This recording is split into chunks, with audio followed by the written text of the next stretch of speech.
Hello friends, welcome to the new episode of my channel. আমি Prince. তো এখন একটা এমন জিনিস নিয়ে কথা বলবো, এটা যদি আলটিমেটলি হয় মানে আগুন লাগিয়ে দেবে। বলিউডের সমস্ত রেকর্ড হয়তো ব্রেক করে দিতেও পারে, কারণ যেটা আমি শুনছি সেটা যদি মানে যেভাবে রুমার্সটা ছড়িয়েছে চারপাশে, যেভাবে এটা নিয়ে কথা হচ্ছে, মানে এটা হলে ভাই আগুন লাগবে সিরিয়াসলি বলতে গেলে। শুনেই তো গায়ে কাঁটা দিচ্ছে, তাই যখন হবে তখন কি হবে। তো আমরা জানি অ্যানিম্যাল পার্ক আসছে এবং সন্দীপ রেড্ডি ভাঙ এটার জন্য পুরোপুরি তৈরি হয়ে গেছে। খুব শীঘ্রই এটা শুটিং স্টার্ট হবে। তার আগে স্পিরিটের কাজ হবে, তারপরেই আল্লু অর্জুনের সঙ্গে যে কাজটা, তারপর এটার পেছনে মানে টাইম দেবে সন্দীপ রেড্ডি ভাঙ্গা, এমনটা আমরা জানি। এবং সন্দীপ রেড্ডি ভাঙ্গার যা এখন মানে হাতে যা কাজ রয়েছে, মানে আগামী ৩-৪ বছর অন্য লেভেলে নিজেকে নিয়ে যাবে এমনি অ্যানিমেল করে। মানে এখন তো রীতিমতো যারা আর কি মিডিয়ার লোকজন যারা ইন্টারভিউ ফিন্টারভিউ নেয়, তারা রীতিমতো ভয় কাঁপছে যে ভাই রিভিউটা কী দেবো। কারণ এর সিনেমাকে রিভিউ দেওয়া খুব ডিফিকাল্ট হয়ে দাঁড়াচ্ছে। একদল লোকের ভাল লাগবে, একদল লোকের খারাপ লাগবে না। তো সেটা একটা অন্য দিক, সেটা নিয়ে নয় পরে কথা বললাম। এখন কথা বলছি অ্যানিম্যাল পার্ক নিয়ে। তো অ্যানিম্যাল পার্কের গল্পটা বেশিরভাগটা হবে কিন্তু আজিজ হককে নিয়ে। আজিজ হক মনে হচ্ছে এখানে যে চরিত্রটা প্লে করেছিল, আরবার যে চরিত্রটা প্লে করেছিল ববি দল, তার ভাইয়ের চরিত্রটা। অ্যানিম্যাল যখন শেষ হয় তখন অ্যানিম্যাল পার্কের ঘোষণা হয় এবং আমরা তখন জানি যে এই চরিত্রটা তো রণবীর কাপুরকে আমরা দেখতে পাবো এবং সেখানে তার যে স্ক্রিন প্রেজেন্স যেটুকু যা ছিল, তাক লাগিয়ে দেওয়ার মতো।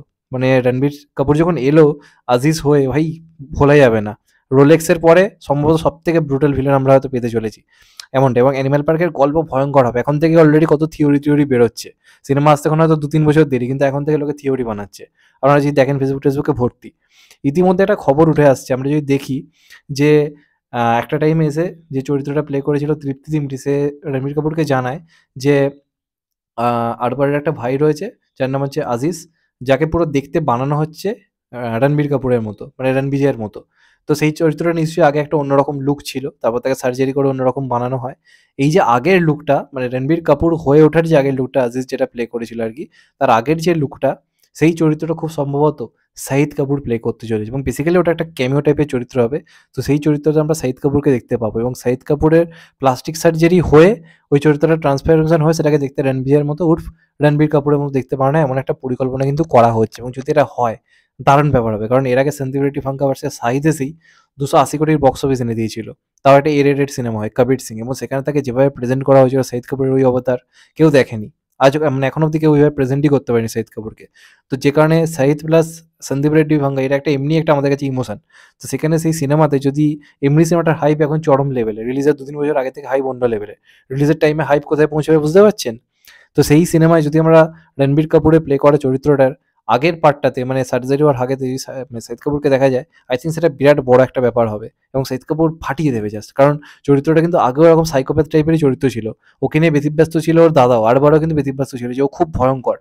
তো সেই চরিত্রটা যতক্ষণ ট্রান্সফরমেশন আগে অব্দি শাহিদ কাপুর পারফর্ম করবে, দেখতে তাক লেগে যাবে, এই নিয়ে কোনো ডাউট নেই। তবে একটা কথা নিয়ে প্রশ্ন অনেক জায়গাতেই উঠছে, যেটা আমারও মনে হয়, যেটা আমি দেখছি কমেন্ট বক্সে অনেকেরই প্রশ্ন, যে প্রত্যেকেরই বক্তব্য যদি হয় তো খুবই ভালো, এটা নিয়ে কোনো ডাউট নেই, প্রত্যেকে চাইছে হোক। কিন্তু একটা জিনিস নিয়ে প্রবলেম হতে পারে, সেটা হচ্ছে হাইট ইস্যু। শাহিদ কাপুর এবং রণবীর কাপুরের হাইট কিন্তু অনেকটাই আলাদা। তো সেটাকে কিভাবে মানে ডাইরেক্টর প্রেজেন্ট করে, সেটা একটা দেখার ব্যাপার থাকবে। তবে আই থিঙ্ক মানে হাইট ফাইট বাদ দিয়ে আমি যদি বলি, শাহিদ কাপুর একটা ভালো চয়েস। শাহিদ কাপুর ফাটিয়ে দেবে, আমার তো এটা ব্যক্তিগতভাবে মনে হয়। তো দেখা যাক ফাইনালি কি হয়। অ্যানিমাল পার্ক নিয়ে ক্রমশ রকমের মানে প্রত্যাশা পারত ক্রমশ বাড়ছে, এবং যে কেউ যদি এটা করে, শাহিদ কাপুরের জায়গায় যদি অন্য কেউ হয়, ভাই গল্পটাই মানে তাক লাগিয়ে দেওয়ার মতো লাগে যে এরপর কি হবে। সেই বাহুবলী 2 এর সময় এরকম লেভেলের আমার মধ্যে পাগলামি ছিল কোনো সিনেমা নিয়ে রিলিজের ২ বছর ধরে। তো এখন অ্যানিমাল পার্ক নিয়ে আমার মধ্যে সেই লেভেলেরই মানে ঝড় বয়ে যাচ্ছে মনের ভেতর। তো এটা কিছু একটা হবে, যখন আসবে তোলপাড় করে দেবে। এবং এটা অ্যানিমেল যা করেছে, আমি তো বলছি অ্যানিমেল যদি আর ২ সপ্তাহ ৩ সপ্তাহ চলতো ঠিকঠাকভাবে, প্রপার শো পেয়ে যে টাইমটা জওয়ান পেয়েছিল, তাহলে জওয়ানের রেকর্ড আজকে সেকেন্ড হয়ে যেত, ফার্স্ট হয়ে যেত অ্যানিমেল। এ নিয়ে কোনো ডাউট নেই, অ্যানিমেল যে গতিতে এগোচ্ছিল। তো অ্যানিমেল পার্ক এলে বুঝতে পারছো যেটার অলরেডি হাইপ এই লেভেলের, কি করতে পারে। তো অ্যানিমেল পার্ক আমার মনে হয় বলিউডের সমস্ত রেকর্ড ভেঙে দেওয়া সিনেমা হবে, যেভাবে প্ল্যানিং করা হচ্ছে। তো দেখা যাক ফাইনালি কি হয়।